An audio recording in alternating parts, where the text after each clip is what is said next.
בכל דור ודור עומדים עלינו לכלותנו. איזו מין קביעה מייאשת זו? מה זו הזהרה? זו קבלת הדין? זו נבואה מרה? ככה או ככה, קשה לנו להתעלם מהמילים הללו בלב ההגדה. ולמה? כי למרבה הצער, זה מוכר לנו מדי. ההיסטוריה היהודית למודת נרדפות. אבל מה זה אצלנו שבכל דור ודור מעורר כזו מהומה?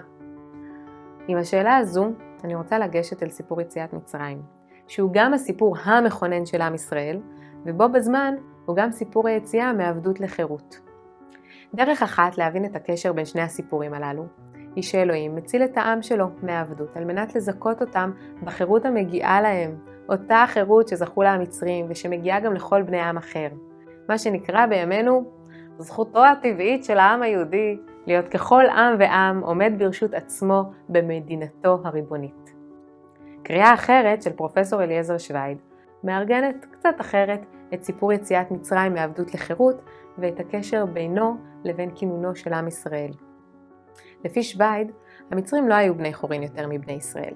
הם אמנם היו בעלי הכוח והריבונות, אבל זה לא מה שהפך אותם לבעלי חירות. להפך, הם היו משועבדים לא פחות מבני ישראל.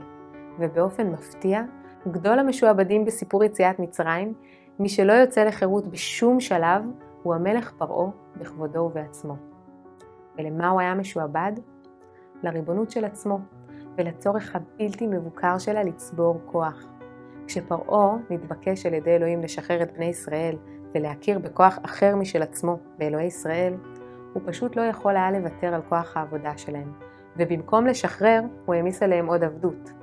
אמנם כתוב לנו פעם אחר פעם שאלוהים הוא זה שהקשה את לב פרעה, שסירב מכה אחרי מכה לשחרר את בני ישראל, אבל לפי הפרשנות של שווייד, הכבדת הלב הייתה תוצאה, או אם תרצו תגובה, לפעולה העצמאית, הבחירית והקודמת של פרעה להטיל עבדות.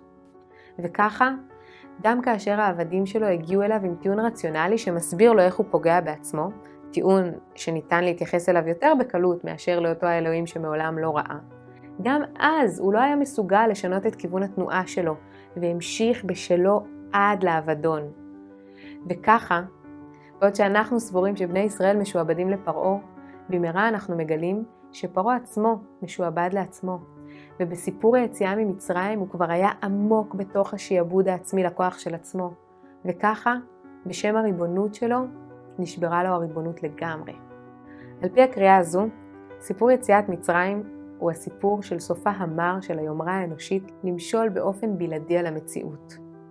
היומרה הזו, לאחוז בכל הכוח כולו, מחייבת שיעבוד, תחילה של הזמן והמרחב, לאחר מכן של האנשים שמנהלים את הזמן והמרחב, וסופה לפגוש את הקצה שלה ולהישבר, להחריב את עצמה.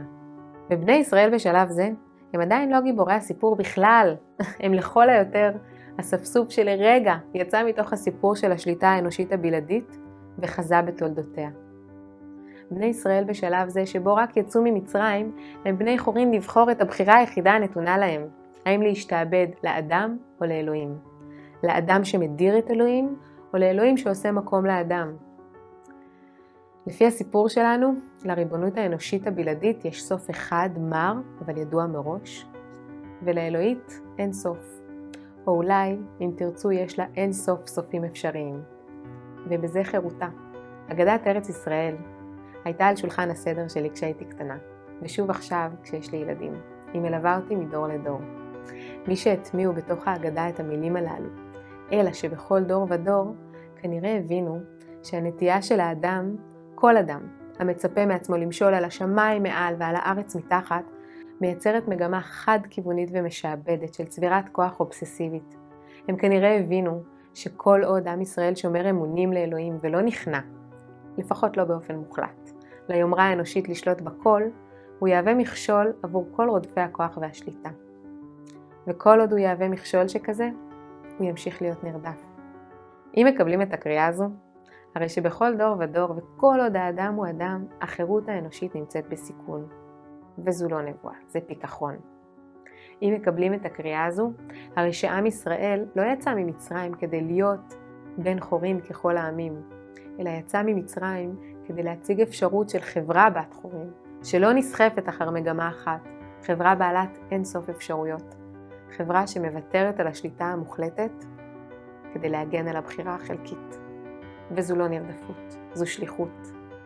אולי השליחות שיכולה דור אחרי דור להשיב לאנושות את האנושיות שלה. חג שמח.